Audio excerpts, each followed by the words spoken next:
Dapat maramdaman ng mga Pilipino ang pag-ibig sa araw ng Pasko. Ito ang naging mensahe ni Archbishop Jose Cardinal Advincula sa isinagawang Christmas Mass kahapon sa Manila Cathedral.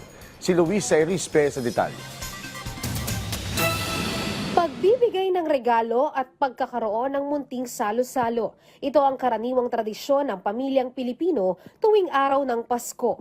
Pero marami pa rin ang hindi nakakalimot na alalahanin ang tunay na diwa ng Pasko, ang pagkapanganak ni Hesukristo. Sa Misa de Gallo sa Manila Cathedral, libo-libong mga Katoliko ang nagsimba bilang pagsalubong sa Pasko. Mismong si Manila Archbishop Jose Cardinal Advincula ang nagbigay ng mensahe. Sa kanyang homily, ginugunita niya ang pinagmumulan ngayon ng takot ng bansa. We remember our brothers and sisters in the Visayas and Mindanao who are still striving to recover from the effects of earthquakes and storms. Political turmoil among and within nations, including our own, continues to cause economic and security woes for our people, especially the poor. And the prevalence of corruption in many areas of our lives. Some of our fears are even more insidious, but very subtle, such as the fear of not being enough, the fear of failure, the fear of being a burden, or the fear of being alone.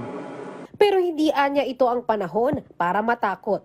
Alam ng Diyos ang paghihirap at pagod ng kanyang mga lingkod at handang umalalay si Hesukristo para sa kapayapaan ng lahat. God knows our anxiety and fatigue.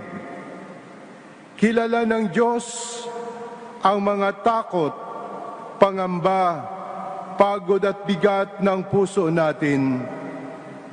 At ngayon sinasabi niya sa atin, huwag kayong matakot, do not be afraid.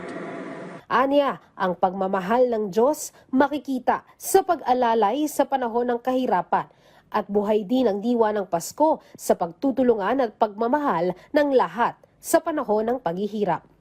Ito nga ang diwa ng Pasko, Emmanuel, kasama natin ang Diyos. Sigurado tayo rito, kailangan lang nating magmasid ng maigi at maituro ang mga palatandaan ng kanyang presensya. Dumalo din sa Christmas Day Mass ang ilan sa katedral. Si Ronnie, kinaugalian na talagang magsimba tuwing umaga ng Pasko. Kaya inuna niya na magmisa kasama ang pamilya. Tinatapos namin yung simbang gabi, then tuloy-tuloy na yung simba hanggang ang bagong taon. Napakahalagang aspeto to, values nating mga Pilipino. No? Lalo ngayon, kung maharap tayo sa mga pagsubok ng buhay, nandyan yung kabi-kabilang problema, pero yung hope, yung pag-asa na dulot ng Pasko, yung dulot ng pagsilang ni Kristo, yun yung pinakamahalaga sa lahat. Si Stephanie naman mula pa sa Calamba, Laguna. Bumiyahe ito pa Maynila para magsimba sa katedral. Anya, hindi kompleto ang Pasko kapag hindi sila nakapagpugay sa Diyos. Ito pa po kasi parang inano ng mga parents namin na magsisimba muna tuwing Pasko bago maggala. Siyempre, yung kapanganakan ng tagapagligtas natin, tapos family time din.